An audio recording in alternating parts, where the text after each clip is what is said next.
കാസർകോട് ചന്ദ്രഗിരി പാലത്തിൽ സുരക്ഷാ കമ്പിവേലിയും വൈദ്യുത വിളക്കുകളും സ്ഥാപിക്കാനുള്ള നീക്കവുമായി നഗരസഭ. പാലത്തിൽ നിന്നും പുഴയിലേക്ക് ചാടി ജീവനൊടുക്കാനുള്ള ശ്രമങ്ങൾ വർദ്ധിച്ചുവരുന്ന സാഹചര്യത്തിലാണ് പദ്ധതി നടപ്പിലാക്കുന്നത്. ഉയരം കുറഞ്ഞ കൈവേരിയുള്ള പാലമാണ് ചന്ദ്രഗിരി പാലം. ആവശ്യമായ വിളക്കുകൾ സ്ഥാപിക്കാത്തതിനാൽ പാലത്തിൽ വെളിച്ചവും കുറവാണ്. ഇതിനാൽ തന്നെ വാഹനങ്ങൾക്കും കാൽനടയാത്രക്കാർക്കും പാലം ഒരുപോലെ അപകടഭീതി ഉയർത്തുന്നു. ഇതിന് പിന്നാലെയാണ് പാലത്തിൽ നിന്നും പുഴയിലേക്ക് ചാടി ജീവനൊടുക്കാനുള്ള ശ്രമങ്ങളും ഉണ്ടാകുന്നത്.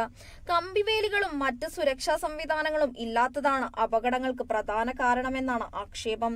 അപകട സാധ്യത ഒഴിവാക്കാൻ ചന്ദ്രഗിരി പാലത്തിൽ കമ്പിവേലിയും അതോടൊപ്പം വിളക്കുകളും സ്ഥാപിക്കണമെന്ന ആവശ്യമുയർത്തി ജനങ്ങൾ രംഗത്തെത്തുകയും ചെയ്തിരുന്നു.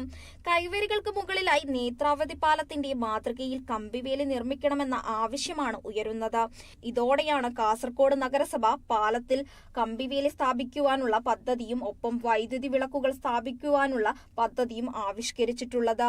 പദ്ധതി ഉടൻ പൂർത്തീകരിക്കാനാണ് നഗരസഭയുടെ തീരുമാനം. കമ്പിവേലി സ്ഥാപിക്കുന്നതോടെ അപകടങ്ങൾ ഒഴിവാകുമെന്നാണ് പ്രദേശവാസികളുടെ പ്രതീക്ഷ. വിളക്കുകൾ കൂടി സ്ഥാപിക്കുന്നതോടെ വാഹനങ്ങൾക്കും കാൽനടയാത്രക്കാർക്കും സുരക്ഷിതമായി ഈ പാലത്തിലൂടെ സഞ്ചരിക്കുവാൻ സാധിക്കുകയും ചെയ്യും. Kerala vision news, Kasaragod.